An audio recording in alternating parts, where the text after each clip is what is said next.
This is It Was a Thing on TV. Spoiler number one is Dr. Lee Franz. It stinks. What is going on? What is going on? Episode. Hey, what episode number is this? Yeah, that's better. Thank you, kid. Episode 64. Submission 233. Open All Night. Open All Night aired on ABC from November 28th, 1981 to March 5th of 1982 for a total of 12 episodes, with 2 of them being unaired. Well, before we get to the theme, I'm going to debate that because it looks like IMDb says 13 episodes and 2 are unaired. And actually, one of them is the pilot, because I did the research too. Because thanks to our good friends at TV.com, there's like an episode guide for the 12 episodes that did air, and then the 13th was the pilot, which I don't think ever did air, or if it did, it didn't have a thing on it. But yeah, there's no synopsis. So while we fight over it, here's the theme song. Chico, you son of a... This is the story of Gordon Feaster, born in Ohio the day before Easter. Had a normal childhood, did okay in school. Graduated from Columbus High in 1962. Now he's open all night. Open all night. Went away to college, but he didn't do that good. So the army drafted him and he got sent to Fort Hood. Served a 2-year hitch, never went overseas. Spent a year peeling potatoes and a year copping seas. Now he's open all night. Open all night. And old Gordon sort of drifted this way and that. At times he had some money, other times he was flat. He always seemed to manage, so he never saved a cent. Sure, it was a struggle, but he always paid the rent. Now he's open all night. Yeah. Open all night. And that takes us up to 1974. And now old Gordon runs a grocery store with a wife named Gretchen who hangs around the house, and her son named Terry by a previous spouse. Gordon sits behind the counter and hop up to his nose in a dinner in a pickle in a store that's never closed, and he's open all night. Open all night. Open all night. Open all night. Open all night. Open all night. Open all night. Open all night. Open all night. Open all night. Open all night. Hey, Chico? Yes, Mike. How would you describe that theme song in one word? It is a bop. Well, that's 2 words. A bop is 2 words. It's bop. It's bop. It's not just a bop. It's bop. Okay, I like It's a Bop better. Okay. Yeah, that is a great theme song that just lays out like everything. You've got the And whole the best part about it is this theme song has absolutely nothing to do with the show, but it gives a sort of background to what goes on inside the mind of one Gordon Feaster, who was born in Ohio the day before Easter, which I've actually charted this out, and Mike and Greg can help me on this. Let's just rip off the Band-Aid. Let's go over the lyrics here one more time. This is the story of Gordon Feaster, born in Ohio the day before Easter. Had a normal childhood, did okay in school, graduated from Columbus High in 1962. So that would put, if we are doing the I graduate high school at the age of 18, that would put his birthday at the day before Easter of 1944, which would be Saturday, April 8th, 1944. So, yeah. feasible, but that was during wartime. Well, people aren't born during wartime. Well, I'm mainly saying that, the guys for the most part would have been fighting. Yeah, but they're still got the fervents. Well, no, I get it. There's still, people are still being born, and not every person fought overseas or in the war, but it's conceivable. Let's say that it's. I see what you did there. It's plausible. No, I didn't. It's okay, I see what you saw that I didn't really do. It isn't just conceivable. It's plausible. Okay, there you go. Okay, so we go. But wait. But after he went to high school and graduated in 1962, now he's open all night. He's open all night. Yeah. We'll get to that in a moment. Went away to college, but he didn't do that good, so the Army drafted him and he got sent to Fort Hood. Served a 2-year hitch, never went overseas, spent a year peeling potatoes and a year copping Z's. Okay, so he went off to college, fall of 1962. He didn't do that good, so in the early to mid 60s, he would probably be, if you're talking about conscription, you're probably talking about the middle of the Vietnam War. Or the start of the Vietnam War. The start of the American involvement in it. Yeah, the start of the American involvement in the Vietnam War. And he was sent to Fort Hood, which, as you know, is in Killeen, Texas. And as of this recording, it is the headquarters of 3 Corps and the 1st Army Division West and the 1st Cavalry Division and the 3rd Cavalry Regiment, among others. The 3 Corps, which is the major formation of command in the United States Army, it was activated in World War I in France, and it oversaw the U.S. Army's division as they repelled German offensives and led them into Germany, and it was deactivated following the end of the war, and after World War II, it was a key training element. So he was going to basic training at Fort Hood, as it saw troops overseas in support of the Cold War, the Korean War, and the Vietnam War. However, the Corps saw no combat deployments until Operation Iraqi Freedom in 2003. So he was sent to Fort Hood. He served a 2-year hitch, never went overseas. So most likely he's in 3 Corps. So what was he doing? He spent a year peeling potatoes. And a year copping Z's. So I'm guessing after all of that, and if you looked at the video of the theme music, he was probably 4F'd for being too fat to fight. Probably. Presumably. Well, Yeah, you're presumably. there. Yeah. Now he's open all night. Open all night. All night. But then, old Gordon sort of drifted this way. And then at times he had some money, but other times he was flat. He always seemed to manage, though he never saved a cent. Sure, it was a struggle. But he always paid the rent. So in one of the scenes in the opening montage, you see him doing different jobs during this time where he always paid the rent but never saved a cent. And he was essentially a grease monkey, a car mechanic, and he was lying on his back on a dolly, either going under a car or just coming out from under a car. And so he had different jobs before he ended up getting the convenience store. Yeah. But then that takes us up to 1970. But hold on. Wait. Right. There's All one right. thing you mentioned, and it actually ties into what you're about to say. Let's assume for a second that Gordon got married and had a child in this interim period. Well, hold up before we get to that. After he's always paid the rent, now he's open all night. Yeah, open all night. Greg just wanted to say that. Yes, All right. So what happens? That takes us up to 1974. And now old Gordon runs a grocery store with a wife named Gretchen who hangs around the house and her son named Terry by a previous spouse. So he has a stepson. No, that's his son. No, he's got an ex. He has an ex, and the ex had a son. So he's a divorcee. Okay. Yeah. Okay, all right, Yeah. that makes sense. He sowed his wild oats, and Terry was the result.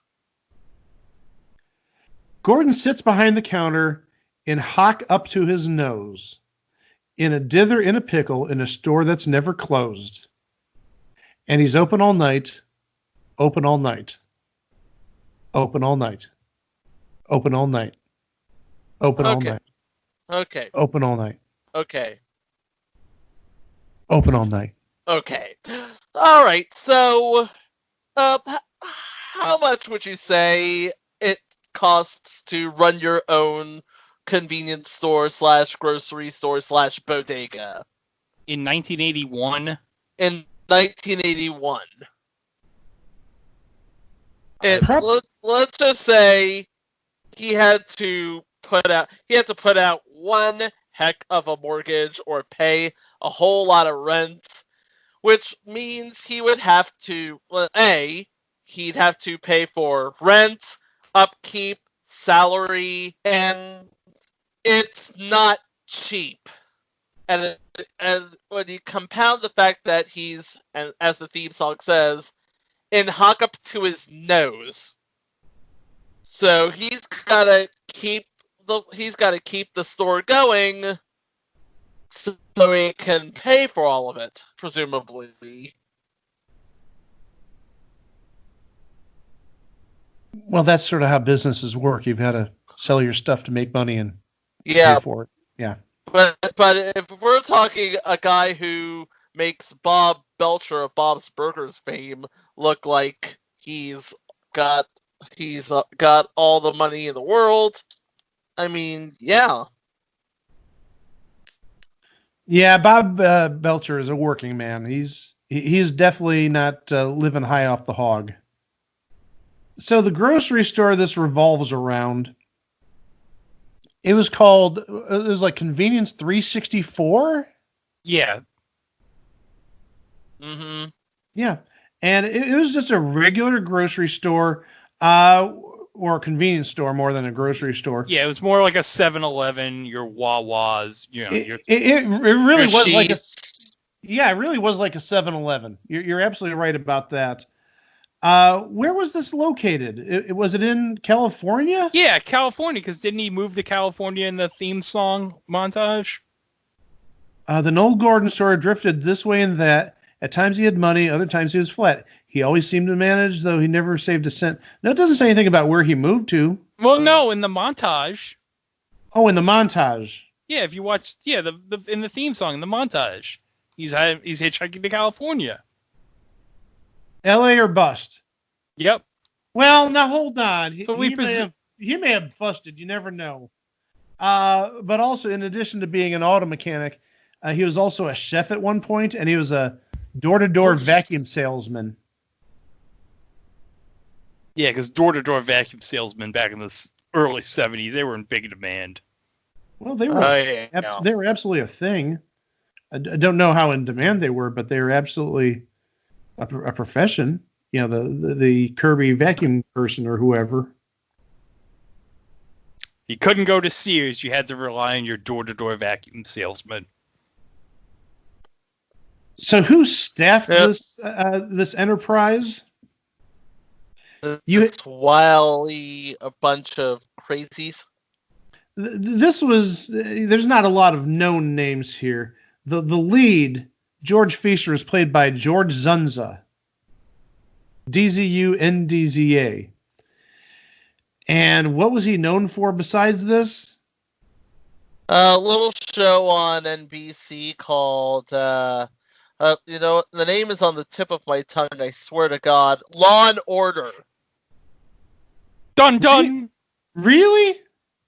He was on the first season, Sergeant Max Gravy.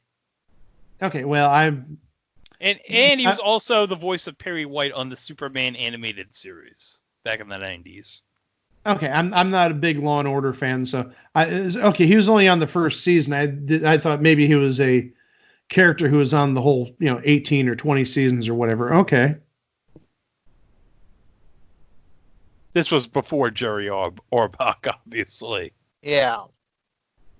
He didn't get replaced by Jerry Orbach, did he? Who knows? I don't even know when Jerry Orbach came on Law and Order. Okay. Probably like season 3 or something. His wife, Gretchen, or his second wife, we should say, Gretchen, was played by Susan Tyrrell. Susan Terrell. Are we talking about the same Susan Terrell who was on Wings as Sconset Sal that one time? Oh. Yeah, we're talking about that one. Oh, Wings. Gwen Quagmire's favorite show. Oh Wings. no! Don't go back I love there. Wings. We know you But love. yeah, she spent more time on stage and film than she did on television. Yeah, looking here, she was in Big Top Pee Wee. Ooh. Yeah. That'll be something for It Was a Thing at the Movies. You know, as soon as we get the Patreon up and running, yeah. As soon as we get more than 5 listeners. Hey, 5 listeners. We love you, 5 listeners. And his son Terry, who we'll talk about his sort of, what's the word I'm looking for? Career advancement. And when we talk about the episodes, but his son Terry Hoffmeister. So I'm guessing I don't know how that family tree works. Anyway, it was played by Sam Whipple of 2 feature installments. 1, 7 Days as Dr. John Ballard, and 2, I'm putting it on the list right now, Archie to Riverdale and Back Again. Just stay out of Riverdale. This was before Riverdale got all dark and gritty. Yeah, and had Match and Meek on it. Because once again, everything comes back to Twin Peaks on this show. Or Match Game Hollywood Squares.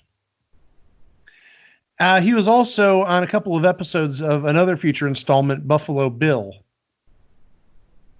which actually takes us to another character, Officer Steve, who was played by Jay Tarsis, whose name has come up a couple of times in previous episodes because he was on the Duck Factory.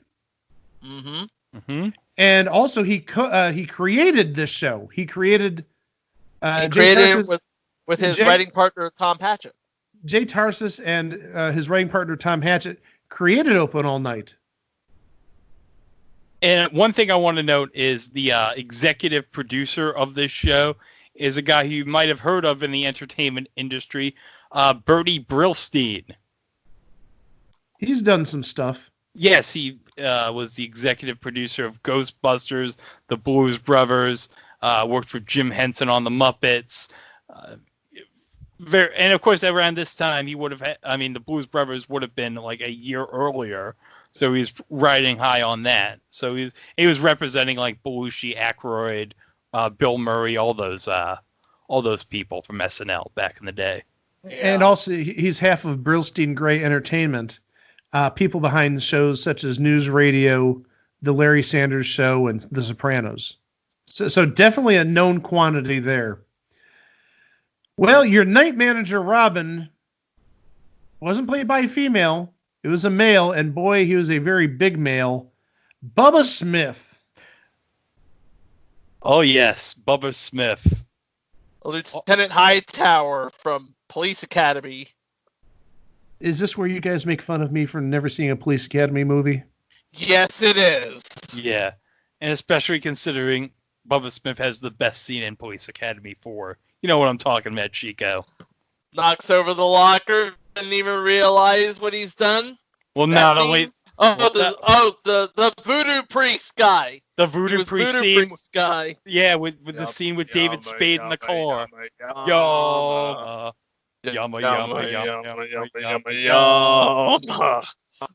Seriously, folks, Police Academy 4, best of the series. I don't know what these critics are talking about.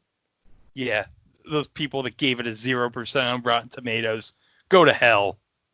That was great. I don't know what the hell they are talking about. Or, I think there is some sort of incantation or cult chant going on. I have no idea what the hell they were just saying. Okay, there's one more. Well, no, hold on. There's something else I want to add about Bubba Smith. Since you guys want to talk about him in Police Academy, I'm going a whole different way. oh, Yeah, because Bubba Smith was probably on one of my top 2 or 3 episodes of Married with Children ever. yes! Yeah. All night security dude where he battled Al Bundy in a one-on-one game of football, and he played former high school football star Spare Tire Dixon. Spare Tire Dixon. The best ending in any episode of Married with Children in history. I will stand by that to the grave. All Night Security Dude, the ending of that episode is epic, epic, epic, epic. Al Bundy and Bubba Smith as Spare Tire Dixon. Absolute perfection. Beautiful. Chef's kiss. Rounding out the cast of Motley's is Officer Steve's partner, Officer Edie, played by Beverly Banfield, who is on future installment Burke's Law. She was also the voice of the mayor on, and I don't know if this is an installment, but might be one to be considered, The Flintstone Kids. Bedrock. We're all rocking in a bedrock way. The Bedrock Flintstone Kids. Okay. Yes, that one. Oh, wow. I like the Hold up. Don DeLuise was on Burke's Law. Wow. We should also mention they had some recurring customers. One was Dr. Kavanaugh, a very eccentric customer, and he was played by Clyde Phillip Taylor. Yes, that Clyde Phillip Taylor. That Clyde Phillip Taylor? Yes, that Clyde Phillip Taylor. And another customer who occasionally showed up as a customer is an unnamed customer, and he was of Middle Eastern descent, except they didn't really use the word Middle Eastern because, you know, it was a less PC time. And that was played by Joe Mantegna. Oh, that Joe Mantegna? Yeah, that Joe Mantegna. We're talking about Fat Tony from The Simpsons, number one. But also a little bit before that, I believe it was about a year earlier, the last season of Soap, he played a revolutionary. He played sort of like a Sandinista type of revolutionary in the plot line where Katherine Hellman's character got kidnapped and executed, or supposedly executed, because that was the cliffhanger in the series finale in the end of the fourth season. Yeah, but she must have been all right because she showed up on Benson later. Well, and obviously Katherine Hellman showed up on Who's the Boss. Oh yeah, okay, yeah, because Benson's related. Yes. Yeah. That Tony Mantegna can play anything. Yeah, and actually, he was Juan, and what it was is there were three revolutionaries: Juan 1, Juan 2, and Juan 3. Another one of his fellow revolutionaries, either Juan 2 or Juan 3. I think he was Juan 2. Doesn't make a difference. He's one of the ones. And he's going to show up in 2 future installments. Greg, I hope you're sitting. Hold up. Okay, I'm sitting down. I'll take your word for it. Oh, he played Juan 2, by the way. Lori Faso, who hosted I'm Telling and was the main character, and maybe the only character, in the TV show Marlowe and the Magic Movie Machine. Wow. So I think we've exhausted all our connections that we really need to take care of with Joe Mantegna, Fat Tony. Mm-hmm. And there was another customer who was played by a young actress by the name of Cassandra Peterson. And if you don't know who Cassandra Peterson is, first of all, why? Because she was a really respected bit player in Hollywood back in the day, and 2, she did a little thing on cable, on local cable access, where she played Elvira, Mistress of the Dark. And also, if you didn't see it, this is on YouTube through ABC's channel. She was on To Tell the Truth on Thursday, the 28th of May. In one of the absolutely amazing reveals. I'm not a big fan of To Tell the Truth, but I was absolutely floored when she was one of the imposters. And you could not tell she was Elvira. I mean, she's well. You gotta remember, she's probably close to 70 years old at least now, but she looked nothing. 68, close enough. Yeah. But Okay. she looks nothing like Elvira. And we but also Elvira was a thing in the 80s and 90s. You know, we're in 2020, so people age and look different. Yeah. Well, We'd hey. like to tell you a little bit more about what happened, but we're saving that for later. Yeah. And also, Elvira, she's got 2 pinball machines.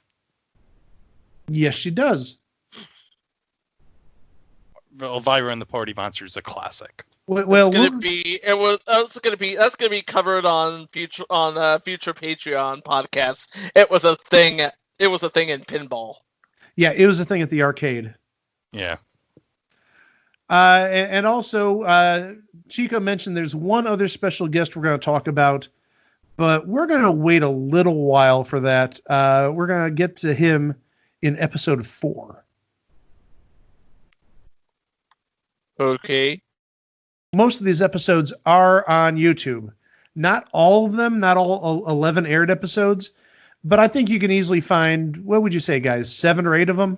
At least most of the run. Yeah. Oh, a majority of the run, but you're not going to find all of them, but you're going to find most of them. Mm-hmm. So looking at the episodes, we're going to start with the first episode from November 28th of 1981, Night Moves. Gordon looks for a new night manager for the store. The candidate includes his inept stepson, Terry.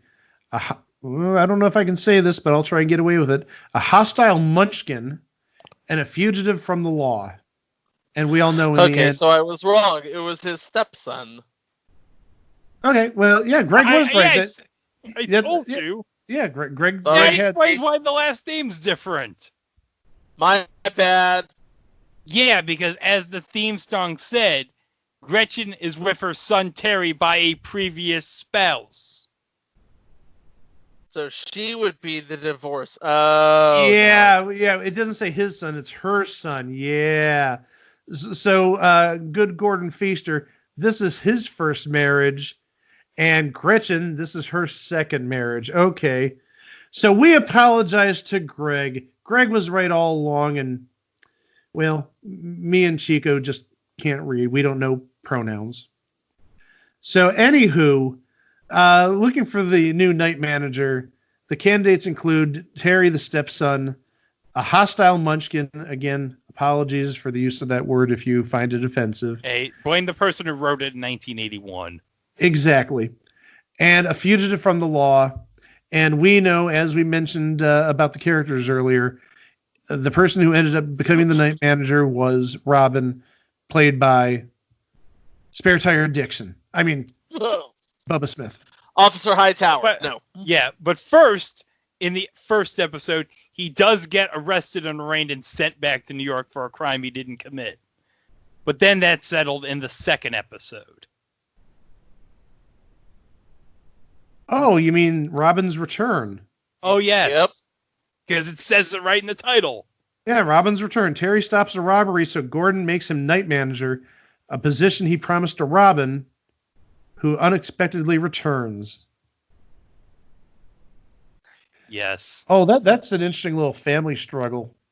Yep. Yeah. You promised this to your stepson, who's, well, almost blood to you, closer blood to you than say Robin. And here comes Robin. Oh, I promised him the job. Sorry, Terry. An interesting fact about episode 2. Do you know who makes a cameo as Terry's friend in the episode? I don't have an idea. Okay, Chico, do you want to guess? No, I have no idea. Judge Reinhold. Oh, yes, I did see his name going through the list of cast members on IMDb. Yes. And of And course, Judge Reinhold would have been really young back then. yeah. And also Yeah. keep in mind, 1981. This is a year before Fast Times at Richmond High. So he'd be youngish. Or Yes. he would have like a huge growth spurt. 24. Yeah. So Okay. young enough. Young enough. There you go. Which means he would play a high school student at the age of 25. Holy 90210, Batman. Holy held back a couple of years, Batman. And then episode 3, Centerfold. On their 5th anniversary, Gordon discovers Gretchen posed as Miss Bandana in a magazine titled Skinny Dippers of 1965. Woo! So yeah, a champagne anniversary gets really, really, really awkward. Really awkward. But then episode 4. This is the one where it has the special guest we talked about earlier. We'll get to that after we go through the synopsis. Buckaroo Buddies. Terry's real father unexpectedly surfaces, hoping that his son will come live with him. And not to spoil anything, but since Terry shows up on episode 5, he didn't go back with his natural father. But there's a lot that we need to talk about with this episode, right, Greg? Oh, yes, especially who shows up in this episode. Yeah, this is the special celebrity guest that we sort of omitted earlier for, well, obvious reasons. We didn't want to spoil it. And if you listen to our year-end show last year, we kind of gave it away. So the person we're talking about played a random customer who actually went into the 364 store, wanted directions, and ended up buying, was it like a collectible cup or a collectible mug from, or of Melmac? Yeah, beer stein. A Melmac so, beer yeah. stein. A Melmac beer stein. And the connection, and of course, it should be noted, I mentioned that this was executive produced by Bernie Brillstein. What did he later executive produce? Another Tom Patrick creation, Alf. So he asked for directions, got this Melmac beer stein, and I don't know what a Melmac beer stein is. It wasn't like shaped like Alf, or it wasn't filled with cat innards or anything. Yeah, especially since Alf isn't for like another 5 years. Yeah, Alf's not Right. for another 4.5, 5 years at this point. And he also shows up at the end of the episode, and the person we're talking about is some little guy named David Letterman. Yes, David Letterman played the customer, looking for directions, purchasing the Melmac beer stein, but then showing up in the last segment of the show. And it's a very, very funny last segment. We're going to stick it into the episode right here. Hi. It's me again. The dinner recommendation. Oh, yeah, right. How'd it turn out? Unbelievable. Great. You have been so helpful to me. I just had to come by and thank you again. My pleasure. Yeah. Could I ask you another question? It's about my career. What about it? All right, let's say, for example, that you had hosted The Tonight Show. Then you had your own show. And then the network gives you, like, a multi-million-dollar contract, pay or play. I hear you. Would you go out and do a guest shot on some sitcom?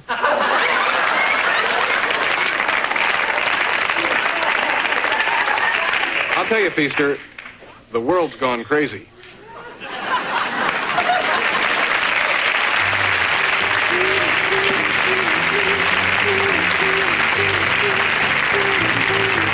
So, oh my gosh, what can we take out of that? I mean, first off, the references to his old show, the David Letterman Show.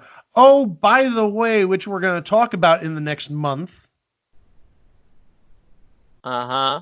Yeah. Yeah. And the multi-million-dollar pay or play, and the inside jab on Open All Night. Yeah. That is like extremely Letterman meta right there. That's and total meta. And also, it should be noted who was one of the writers on Open All Night. Yes, Merrill Marco, who was one of Letterman's writers for ages, but also occasional love interest of David Letterman. Yes. It was just weird because you got to remember, this is an ABC show, and I'm pretty sure Letterman had an exclusive deal with NBC at the time. Yeah, so he was, because as he mentioned, he references the play contract, so he's biding his time until NBC cancels Tom Snyder and they put him in at the 12:30 slot next to Carson. And that would have happened just about a month later because this aired December 26th of 81, and Letterman's late night show on NBC started on February 1st of 82. So about a month and a week later. And also note, who was the first guest on Late Night with David Letterman? George Zunda. No. Bill Murray. Bill Murray. Oh, Bill Murray, yes. Yeah, another Bernie Brillstein connection. Yes. And that takes us to episode 5, First Love. Aww. Gretchen frets over the lack of romance in her marriage.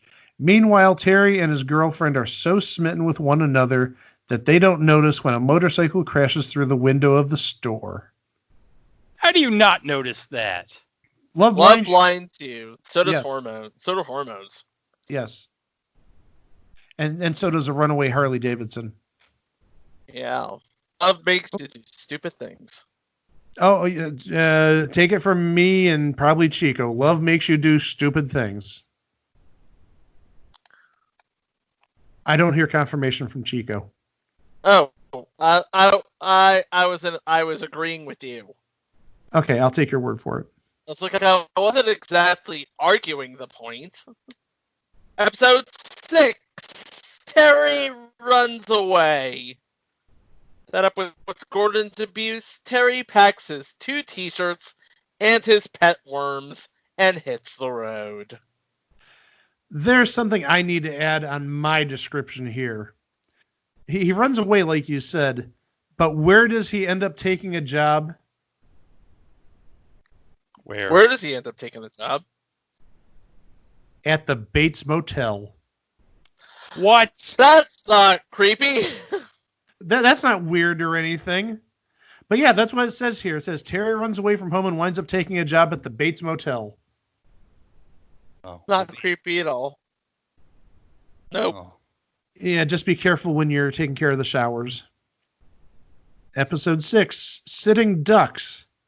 After the store is repeatedly robbed, Gordon hires a gung-ho type who's just back from El Salvador to lead tear gas classes in his home. What the hell? Tear gas classes in his home. What is it with the 80s and references to the Sandinistas?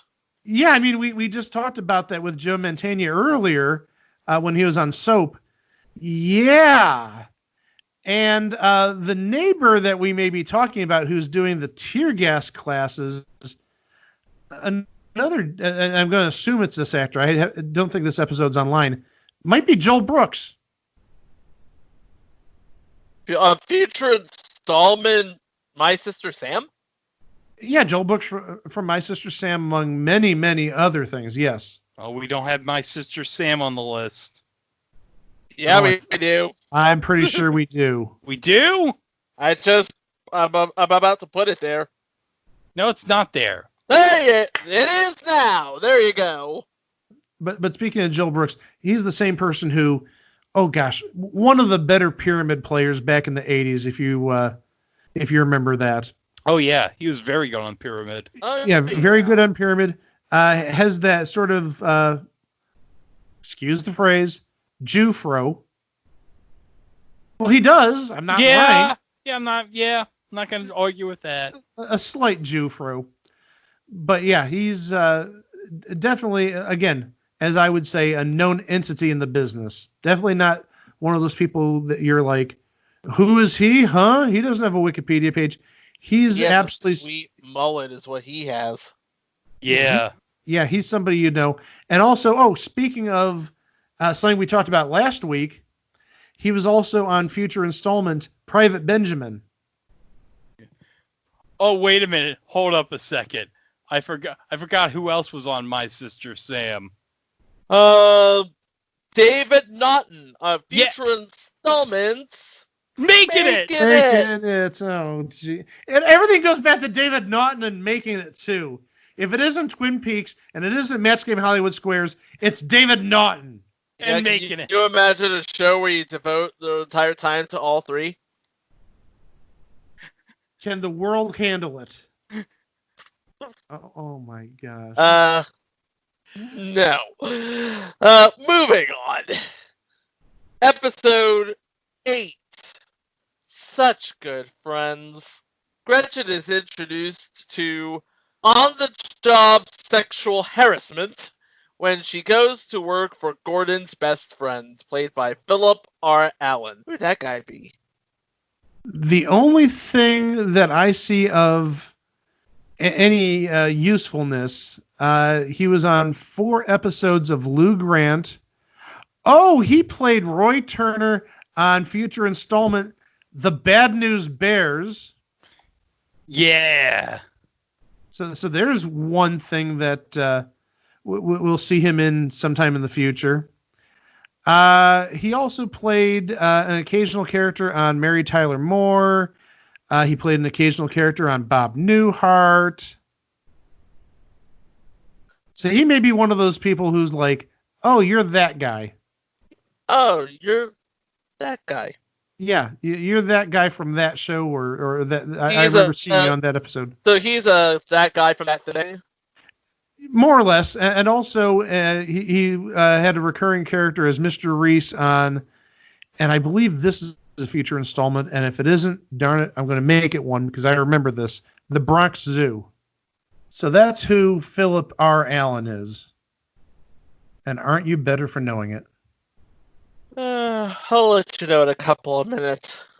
Well, this is early 1982, so I want to know what the heck the sexual harassment training in 1982 was.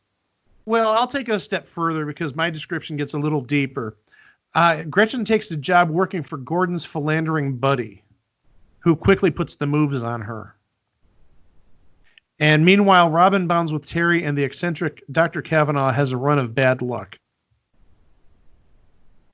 So, yeah, a philanderer. That's, I think, like all we need to know there. Episode 9, Scam. Gordon and Gretchen attend a seminar on avoiding a scam and conclude it's preposterous. Unfortunately, at the same time, Terry's at the store, falling victim to phase 1 of the scam. In other words, this sounds like Bernie Madoff 26 years early. Ah. Well, there's 2 notable guest stars I want to mention in this episode. One of the people from the convention of the managers at 364 is played by Dick Miller. Now, you two must be wondering, who is Dick Miller? Who is Dick Miller? I'm glad you asked. Dick Miller is a guy who would recognize from various movies from Joe Dante, like Gremlins, Inner Space, and Matinee. He plays Mr. Futterman in Gremlins 1 and 2. Did you say Mr. Futterman? Yes. That sounds like he's related to Josh Futterman of Future Man, which I'm not sure it is or is not a feature installment, but whatever. Who's the second person? Oh, the second person is the guy from corporate that shows up that distracts George while the scam is going on, and he is played by William G. Schilling. Now, you might be wondering, who is William G. Schilling? Okay, that name rings up. Okay, I do know who he is, but Greg, can I?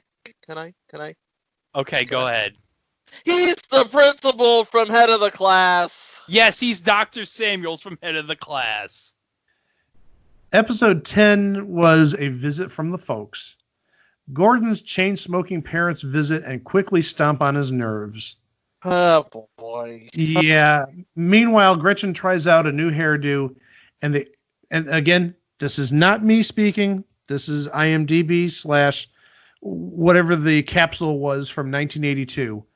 And the Arab, played by Joe Mantegna, tries to amass a complete collection of gurgle cups. Gurgles. Yeah, we'll get to that in a second.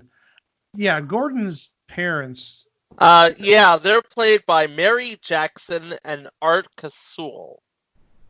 The thing is, when you first see them, they're smoking like a chimney stack. I mean, as soon as they walk into the 364 store, smoking. And they came across as annoying just at first sight. And I'm not even talking about the smoking, even though that would annoy the stink out of me. And then the gurgle cups, what the gurgle cups are, think almost like collector cups that you get when you buy like a Slurpee, or if you go to like McDonald's, they give you special cups like, oh, here's the Cleveland Browns, or here's your favorite sports team, or some sort of collector stuff like that. Not like the McDonald's Monopoly game or anything like that. So the character played by Joe Mantegna was trying to collect all the different cups. And just some of the names of the people on the cups that were used. Very, I don't want to say necessarily obscure celebrities, but I mean, it wasn't like you were looking for whoever the big star in 1981/82 was. You weren't looking for a Meryl Streep cup, or you weren't looking for Ben Kingsley would have been big in like 82/83 with Gandhi, but yeah, it wasn't somebody like that. The cup that he kept on getting was a Nipsey Russell cup. Yeah, well, of course, who wouldn't want a Nipsey Russell cup? But that was the cup he kept on getting, and he's like, no, I've got like plenty of Nipsey Russells at home. Let me get somebody else. So yeah, he was trying to collect all the collector cups, the gurgle cups of the different celebrities, which who knew Nipsey Russell was on a gurgle cup? Moving on. The last aired episode from March 5th of 82, The Chicken Suit. Gretchen tries to add a personal touch to the store by offering homemade chicken sandwiches. But the result is a food poisoning lawsuit. Because chicken. Chicken. That's all you need to know, because chicken. Meanwhile, a saxophone player camps out by the front door and annoys Gordon. Because gosh knows, people standing outside of grocery stores and convenience stores, they're always a bother. They bother me, but your mileage may vary on that. Uh-huh. And then there's 2 episodes that didn't air, and since they didn't air and they're not available on DVD, we can't fill the gaps unless Chico has it.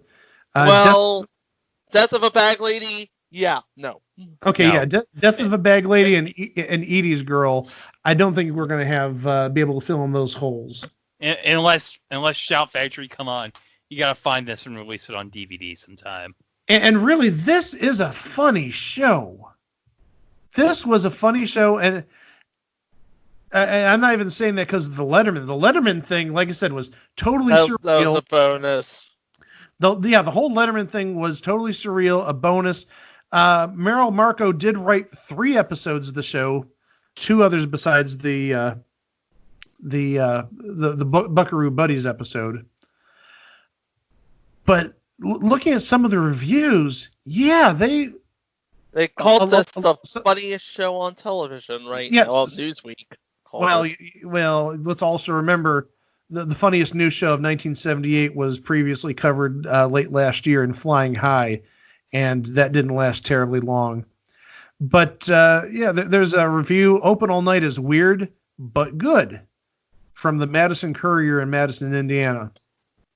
But then there's other reviews which say it's not that funny, or it's an impending doom, being canceled very soon. And another reason that it probably didn't last that long was when it aired. When did it air? Saturday nights at 8:00. Oh, that's Oh.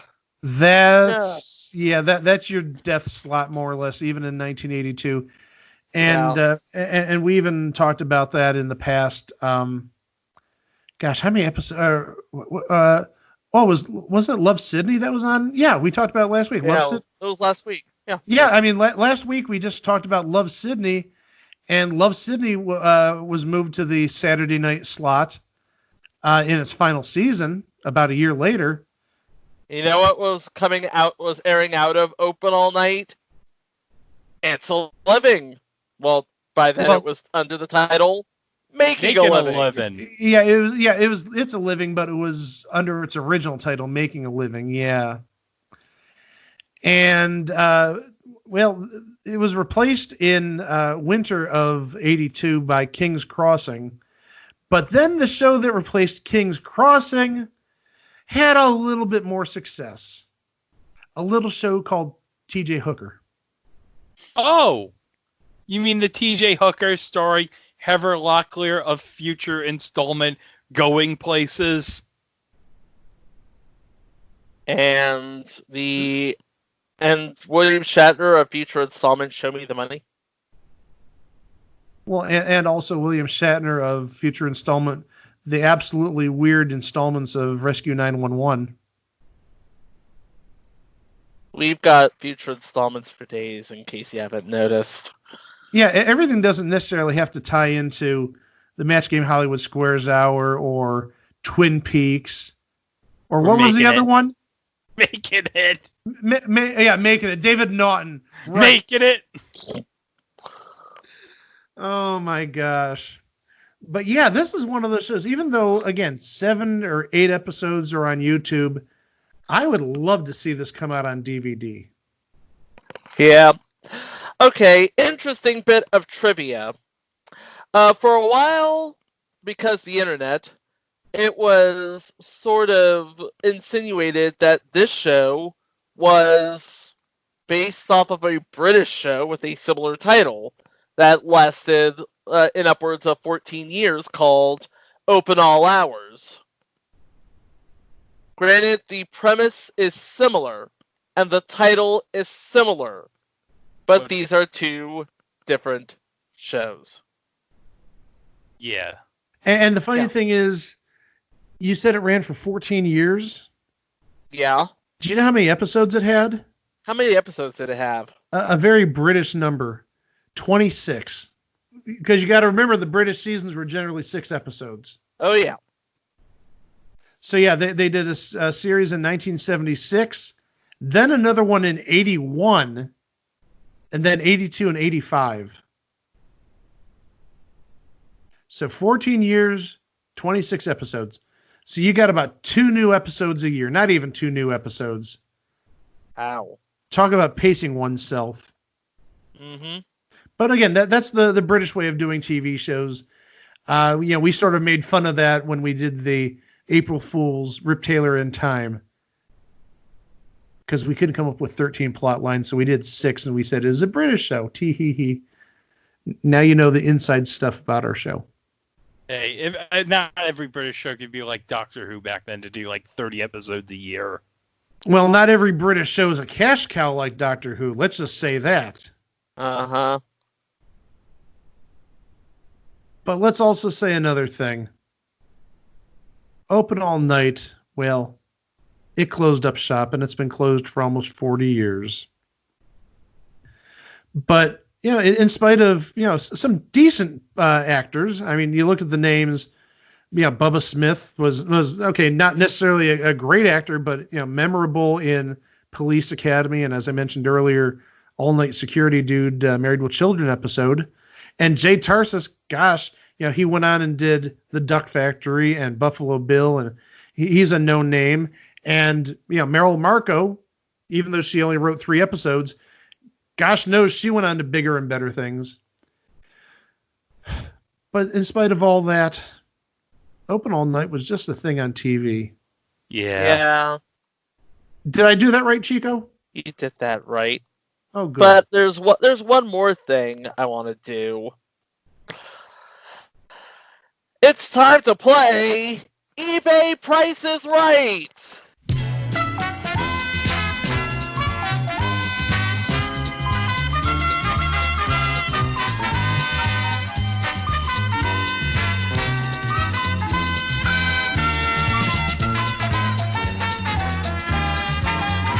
Oh my, this must be a deep dig if you found something from Open All Night on eBay.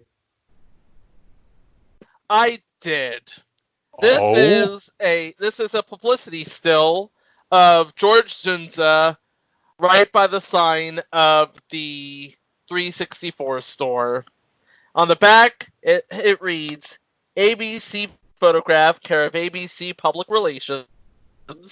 Subject, George Zunza, program, Open All Night, premiere, fall 1981, Fridays at 8:30 to 9 Eastern Daylight Time. Taken September 8th, 1981. Shipping from Memphis, Tennessee. Okay, so who's gonna go first? I'm going to pick Mike because he looks like George Zunza, but he's as tall as Bubba Smith. Well, also, Where the hell did that come from? well, also Gordon's character was from Cleveland.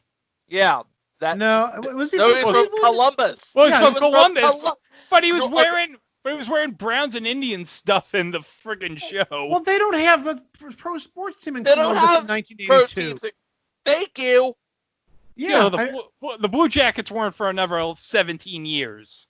yeah, the Blue Jackets weren't until 99 or so.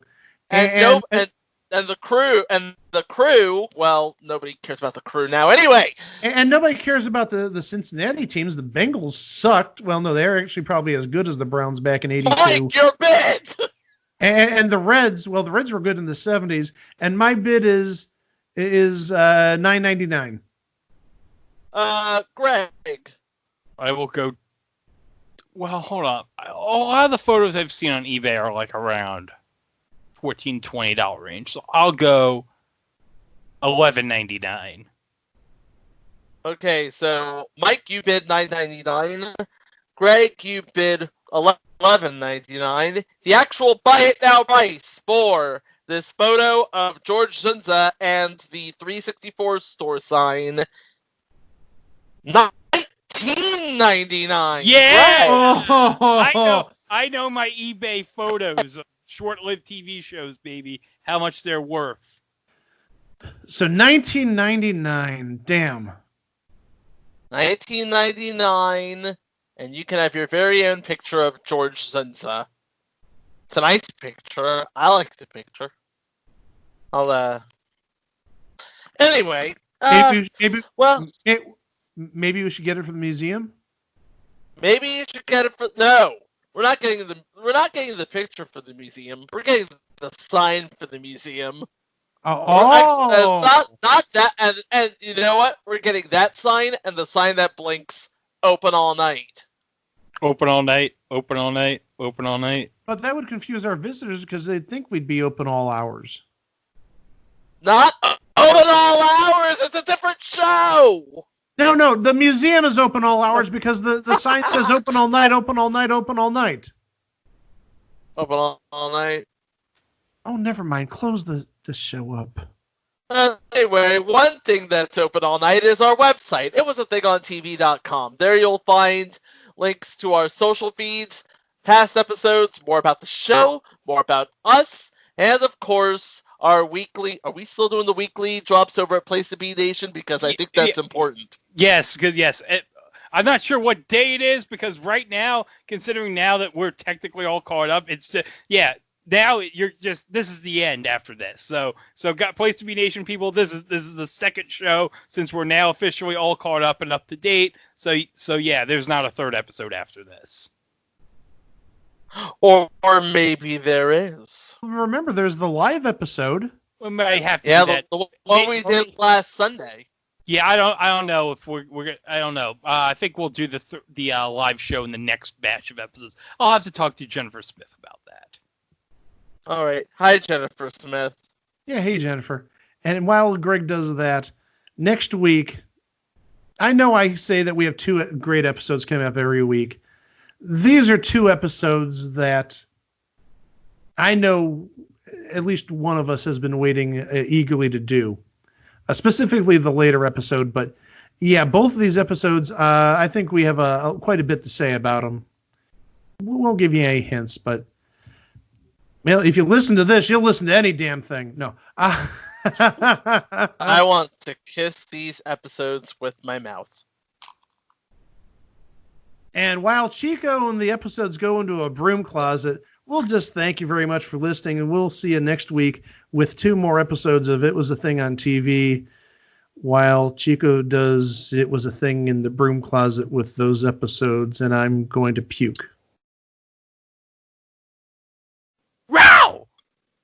So now let's sing the theme song. This is the Story story of Easter Easter born in born in Ohio. Ohio, the Born day in Ohio, Easter the day had a before normal Easter, childhood. had a normal childhood, did okay, cool, graduated from Columbus High in 1962. 1962. Now he's open all night.